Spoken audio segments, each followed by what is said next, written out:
Oh, Ali, he got in, right? He got in. And Mayor got in. All right. Can you hear me? Perfectly. Good morning, Roy. Good morning. Good morning, Rabbi Levitt. Good morning, Lou. Good morning, Roy. Good morning, Hey. Maria. Good morning, Roy. Now, I wasn't able to speak in the previous share for I had wrong settings on my microphone. I could hear, but I couldn't speak. Oh, okay. I mucked around with the microphone, and now apparently it's all right now. Baruch Hashem. Baruch Hashem. Okay, right. Okay, so Alan I admitted Alan, and now he'll come in when he wants to come in. Okay, so now, good morning, everybody. Good morning. Good morning, Rabbi. Yom Chamishi, Aser Simei Tshuva. Erev de Erev, Yom Kippur. Chapter 85, Rescuing from Danger, Life, Property, and Happiness of One's Neighbor. I need the 6315. It's in here. Can we still want that net print? Yeah. Okay, so we read the psukim yesterday, I believe. So we're ready to go on to the section 557. And we call upon Lou to start off the reading today. Your mission of blessedness is not confined to the precincts of your house or the members of your household. Wherever you have power and opportunity to contribute to the welfare of your brother, do not fail to use it. Be ready to hand with word and deed, with person and property.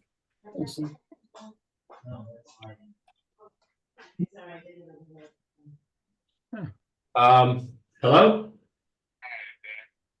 Yeah, I'm in a share now. Can I call you back?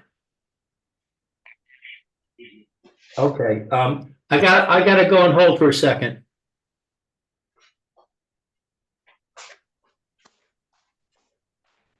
Okay, I'm coming back.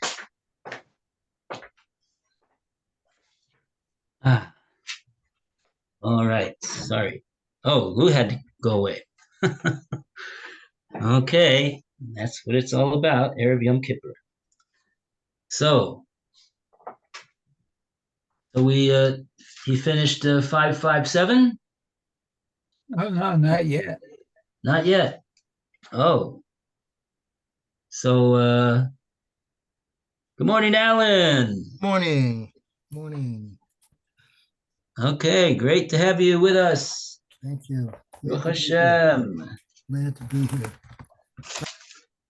Yeah. Baruch Hashem. Okay, so we are in the. How about since I had to leave also in the beginning, from the beginning of this section. Maybe Roy, would you like to start from this beginning of 557 and read it through again? All right. Your mission of blessedness is not confined to the precincts of your house or members of your household. Wherever you have power and opportunity to contribute to the welfare of your brother, do not fail to use it. Be ready to hand with word and deed, with person and property. 1. Stand not idly by where a brother's life is at stake. The foundation of a man's world, say the sages, was laid with one man to show that whoever preserves one's soul alive has preserved a whole world. If you see a man drowning or attacked by robbers or threatened by a wild beast and are able to rescue him yourself or to hire others to rescue him and do not do so, or if you hear others devising evil against him and laying snares for him, and do not disclose it to your brother. Or if you know that someone is about to assault him violently, and you are able to appease the assailant or otherwise divert him from his purpose, generally speaking, where the life of your neighbor is in danger, and you are able by some personal effort or by some means of money to obviate the danger and admit to do so, and if you admit to do so, then you transgress this prohibition with which God has placed the rescue of your brother in your hand. Instead of being an angel of deliverance, you stand coldly by the blood of your neighbor.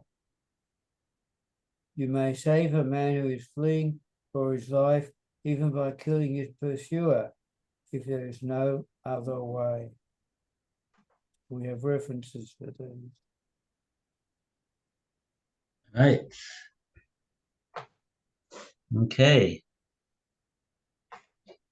Very good. Okay. So,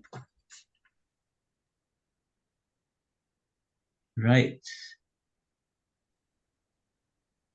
Very nice the way Rafersh puts them. Your mission of blessedness, of being blessed, of having bracha, is not just for you and your family. You have an obligation to see to it that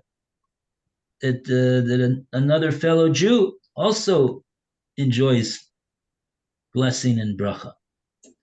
So that is really what these mitzvahs are all about. That's the way he puts it. Very nice. You have to be ready with word or deed, with person, with property, and like he said, if it will help. Or did he say that? Yeah, With money. yes. Well, to hire somebody, yeah, by means of money or if that's what's necessary. Yeah. I think he mentioned that twice, using money. Once to hire and once in general. Yep. Okay.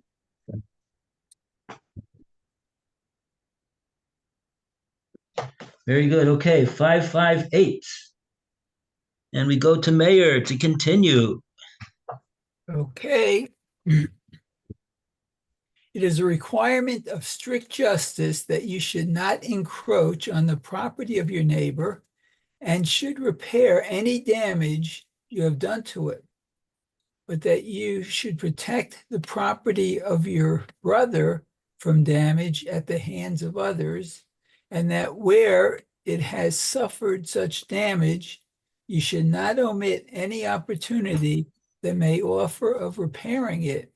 Is an obligation laid on you by your God through this command. He places your activities at the service of your brother's welfare. For you are members of one covenant, the children of one house, and God makes the welfare of your brother your concern alongside your own. If you find some lost property of your brother, you are under an obligation to look after it and restore it to its owner. This, however, is only if place, time, and circumstances stamp it as lost property, if on the object itself or the place there are marks by which the claimant can prove his ownership, if it is worth at least a pruta, and if it is something which, if it were your property, you would not be ashamed to take home with you. Still, except where your personal dignity would suffer, it is only proper that you should do more for a find than for your own property. As soon as the owner has given up hope of recovering the article, it naturally ceases to be his, since the property has no meaning save as an expression of the owner's will to possess it. And if this idea is removed, the article is ownerless. It would be no robbery if you found it after he had given up hope of recovery and then kept it. Nevertheless, the sense of fairness which God enjoins on you requires that even then you should restore it, even if you know for certain that the owner had given up hope of recovery when you found it. Where the law of the land prescribes this, you are already bound as a law-abiding citizen to obey it. Similarly, it is your duty to take protective measures where you can if the property of your brother is threatened with any damage of kind to dam an advancing stream. Because I'll be home for a little while. I have to go out and do some shopping. Okay. Oh, so that would be an example. Right. To fix a advancing water, I guess, a stream.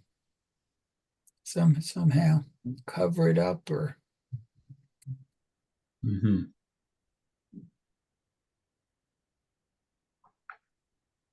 Okay, interesting definition he has of what property is. He says, what is property? Property has no meaning. It has no meaning save as an expression of the owner's will to possess it. And if this idea is removed, the article is ownerless. So that's the concept of property, that the owner wants to own it and possess it and consider it as his own. But even though he bought it, and even though he owns it, but the moment he doesn't have that doesn't have that expression about it.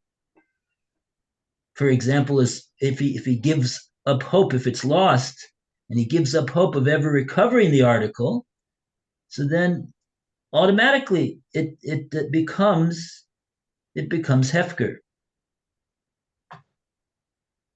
And what about if he has to own it, whether he wants to or not? For example, a parking ticket.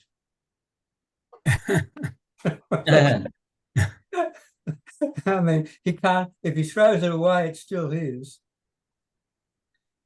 He doesn't have to own it in order to have to pay it. He's got to pay it whether he throws it away or not. Yes, but His obligation to pay has nothing to do with owning the piece of paper. yes, all right, or maybe some other item that he has to own. You know, maybe say a medicine or something else, or an account book or something. Anyway, but what if he has to own something? First, you got to come up with a real life case, and then we could think about it. Oh, all right. The parking ticket, I don't Okay. I don't hear that one. All right. Can you think of anything? I don't know. For the question. All right. Is there anything that a person is required to own? What's he required to own?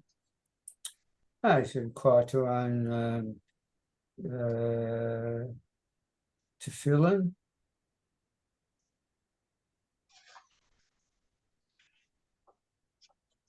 What about that? Oops. He's required to do the mitzvah of tefillin.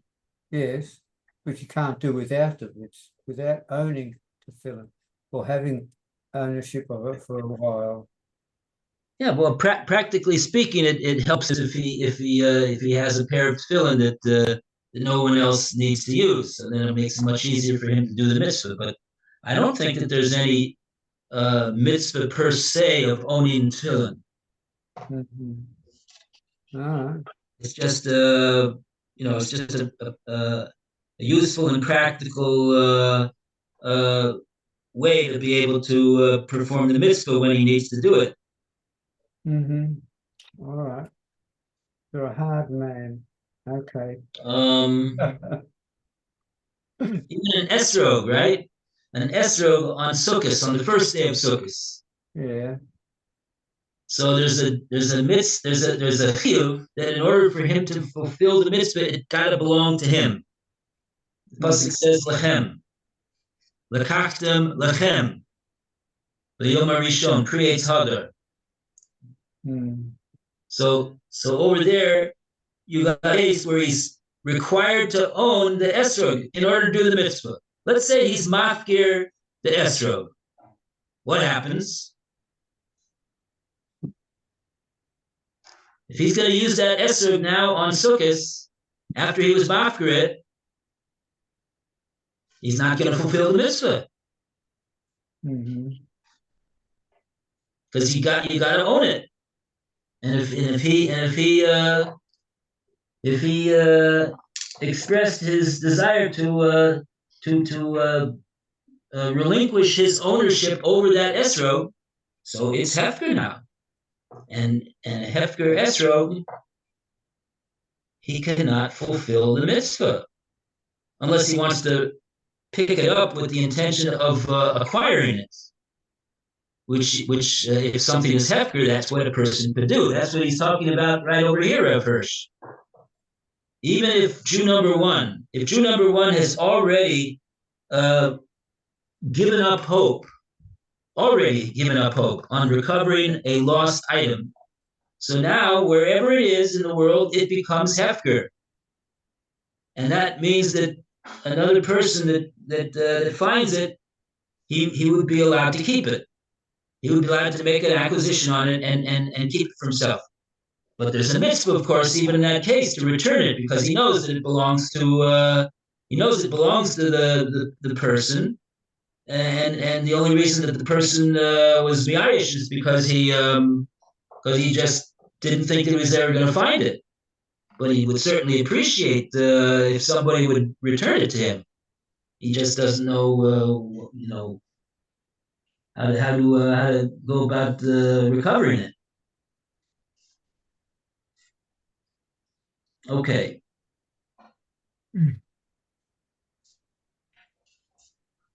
All right. So now 559. And we go to Alan to continue the reading. Alan, you're muted. Not anymore. Not anymore. 559. However, you are only obliged to look after the article which you have found, and you may accordingly take it up as soon as you are in no doubt that it's been lost there unintentionally.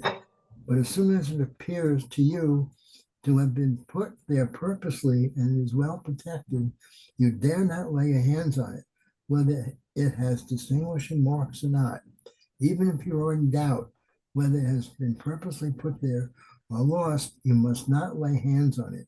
If, however, you have taken it up and have gone so far from the place of finding that the owner can have been there again in order to recover it, you must not put it back.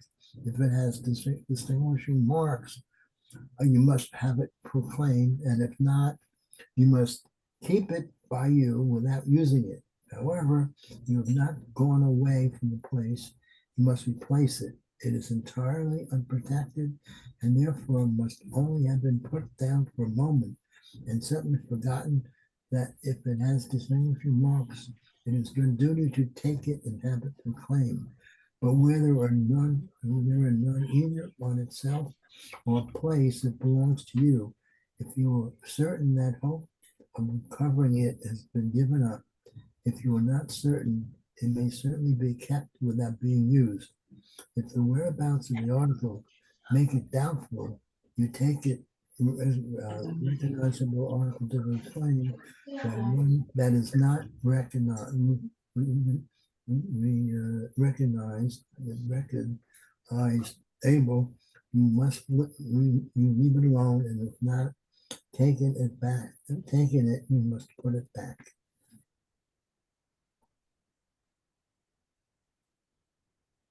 Should I continue? If, however, you have found find something which has certainly been lost, in order to have it proclaimed, if, however, there is no such mark, it belongs to you, if, as to say, it is of such nature that the owner must have looked for it immediately. In the absence of this mark, it must have given up hope of recovery. But in this case, also see the preceding paragraph. The reasons for these are obvious.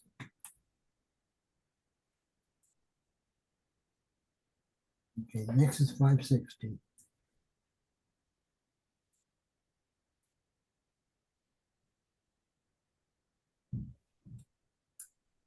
Busy day today. Okay, Alan, very good. So you finished the reading. The reasons for these laws are obvious.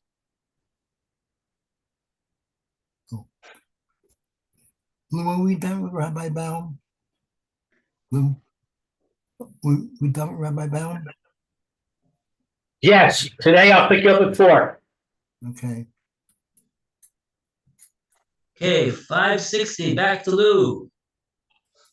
Okay, I'm sorry, what's it mean? You have it proclaimed. Have it proclaimed. If the whereabouts of the article make it doubtful.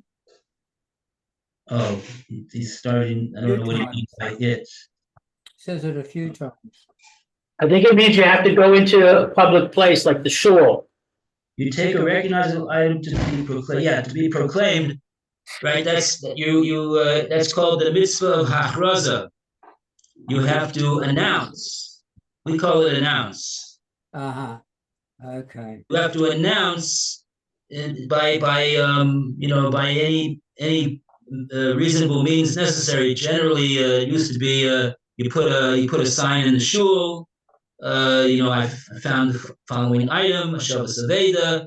If you think it belongs to you, please contact so and so, and you can give identifying features, and then Right. or if yeah, that's generally the way it's done. Today, probably the best way would be if you have an email list. A what? You have a local Ramat Eshkol email. Oh, email this.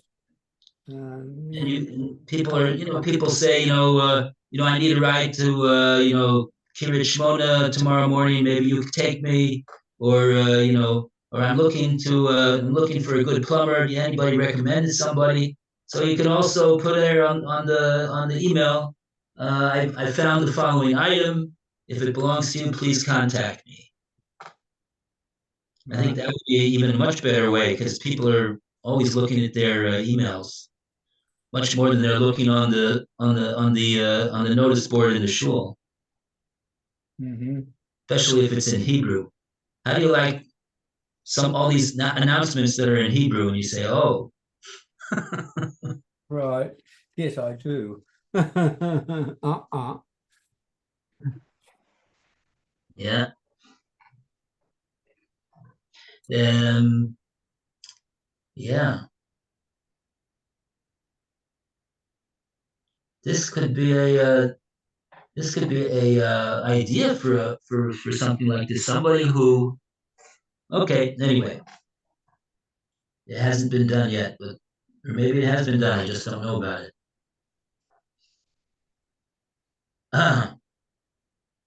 In our shkuna right now, they have all these signs, and they're totally in Hebrew. And whenever I look at them, I just say, "Oh, you want me to have to trouble myself to read all these words, you know. And anyway, but I just looked at it for a moment and I said, "Oh, I see what this is all about." Uh, a person, for example, that it probably doesn't apply to any of you because you don't borrow money. But over here, in Neve Yaakov, people are borrowing money, and what happens if you borrow money and then you cannot locate the one that lent the money? He moved out of town, or he's not available, or he's whatever. You're trying to give him the money, but you don't have whatever. He's nowhere to be found. And meanwhile, you're worried that you didn't pay up your obligation. So they made a gemach, Mhm. the auspices of the Rav, that you could put it, you could deposit that money that you owe in this gemach, and then that will and then this person who also probably knows that he maybe he'll contact them and say, yeah, Ploni owes me money. Did he put any money in the gemach for me? And they say, and they take a look and they check and they say, oh yes, he did. So it says you keep the money is kept in the gemach until it says until one of two things happen. Either the owner of the loan claims the money, or Eliyahu Hanavi comes and tells us what we should do with the money. Mhm. That's really what it is. It's like a lost article. It's a lost article. So you could do that. You could do really the same thing with lost items as well. Right. Okay. All right. But Well, that way, it's very good because a person that knows that he lost something, you go to shul on Rosh Hashanah and you have to go to the bathroom. So you put your coat on the coat hanger over there, and the next thing you know, that you put on this coat, and then you see, oh, 2 days later you say, this coat is not mine. That's so It's common. somebody else's black coat. Yeah. Or hat. Yeah. All right. Okay. So these halachas over here are very, very relevant. Okay. Oh, so that's what it is. Have it proclaimed. It means to announce the fact that you have it and it's available for upon proof of ownership. Okay. 560. We go. Whose turn is it now? you already told me it was my turn. I'm ready. Oh, okay. You may not take payment for your trouble in looking after a lost article. If, however, you were busy and left your work to bring back a lost article, the owner must pay you what you would have accepted to leave that work and remain unemployed. For the actual bringing back, must not be estimated as work, since you are merely performing a duty.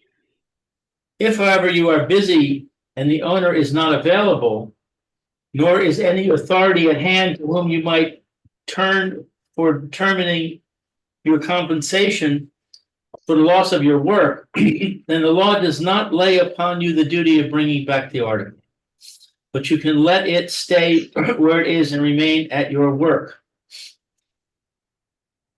All the same, love will counsel you to neglect your own interest where it is a matter of preserving your neighbor's property. You must take charge of a lost article until you have brought it into the possession of the owner in a safe place. If you bring it to an unsafe place, you're responsible for the consequences. Still, unlike in the case of returning stolen property, you are not legally bound to inform the owner beforehand of the fact that you are bringing his lost property to a safe place. If you do not know the owner, you must bring it to a public notice. You must bring it to public notice in order that the owner may adduce adequate signs, or if he cannot be trusted, produce witnesses. For details, see Choshen Mishpat.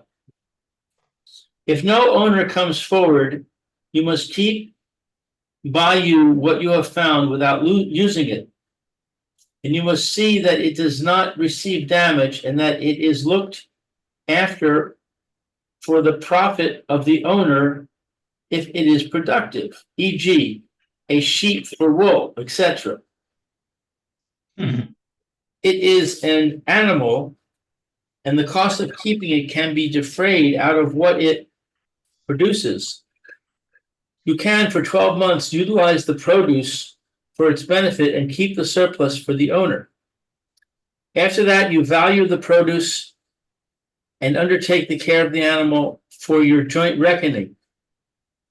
In other cases, under certain circumstances, you look after it only three months or 30 days, and where the expenses are greater than the earnings, only 3 days.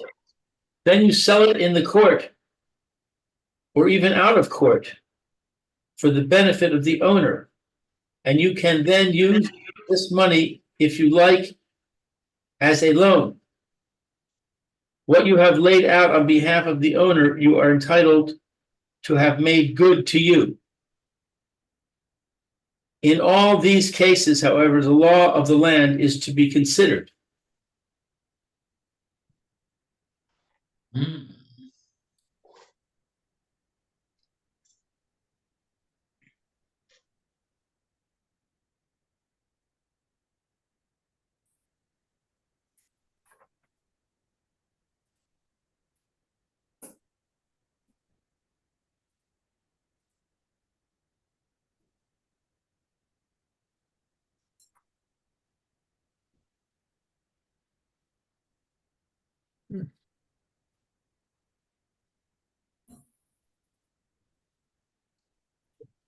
Mm. It's a little uncertain.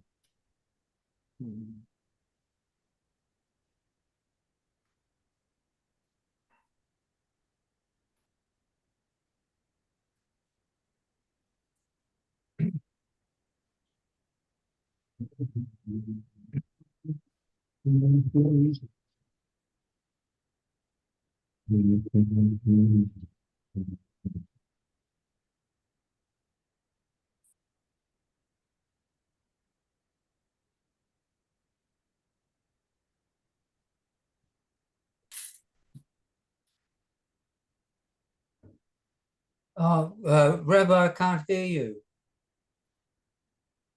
Oh, yeah, he's speaking, but we can't hear him.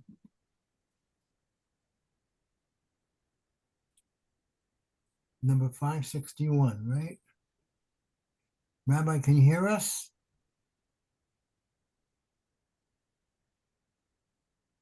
Can't hear you, Rabbi.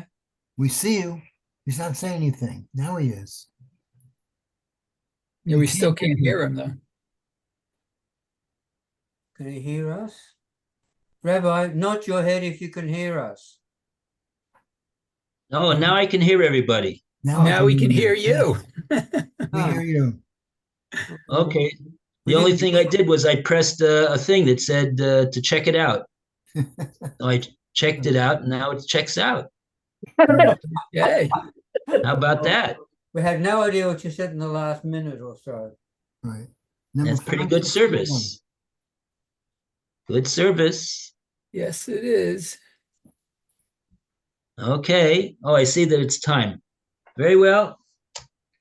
So we wish another good day. Another good day. How do you like that to Mayor Okay. President Cohen? Man, oh man. Everyone should have a good day. Oh, May. Thank you, Rabbi. Okay. So- We will.